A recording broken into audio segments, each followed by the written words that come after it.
The impossible is finally done. Apple has finally ascended to a level that no other phone has achieved so far. The mega design improvement with the iPhone 15 Pro series is actually happening, and it will get them closer to their eventual dream iPhone design for the future. But this is the big step that they can take for now. The iPhone 15 Pro and the 15 Pro Max will be the first displays on a smartphone to have record-breaking 1.5mm bezels. This will be the thinnest bezels on any phone out there. According to Mark Gurman, this is made with a brand new technology that's called as LIPO, which stands for Low Injection Pressure Over Molding. This is a big drop from the 2.2mm chin on the iPhone 14 Pro Max and the 3.6mm chin on the Galaxy S23 Ultra. Even though Samsung is the one that's making the displays for the iPhone 15 series, still Apple is the first one to push this boundary. Perhaps it's time for Samsung to really think about their cost-cutting strategy.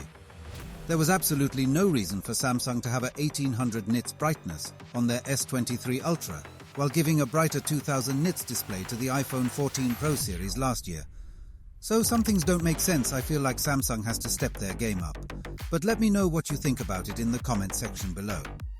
Now, along with the displays, Mark Gurman has confirmed that iPhone 15 Pro and Pro Max will be the first iPhones to feature titanium material for their side design, making them less finger-prone compared to the 14 Pro series, while also improving durability, making the devices overall lighter and more premium.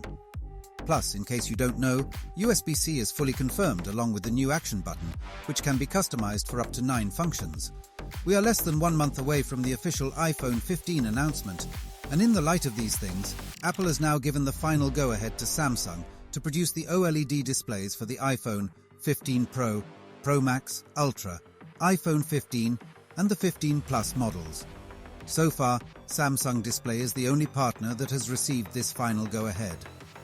Apparently, BOE and LG displays are still waiting for Apple's final approval. As for the non-Pro iPhone 15 and 15 Plus, Mark Gurman confirms that the dynamic island is indeed coming, killing the notch forever. But the latest slim bezel display will be exclusive to the 15 Pro and the Pro Max. So that's all the latest news. Be sure to subscribe for the latest coverage. Let me know what you think about it in the comments below. With that being said, I'll see you guys later. Peace out.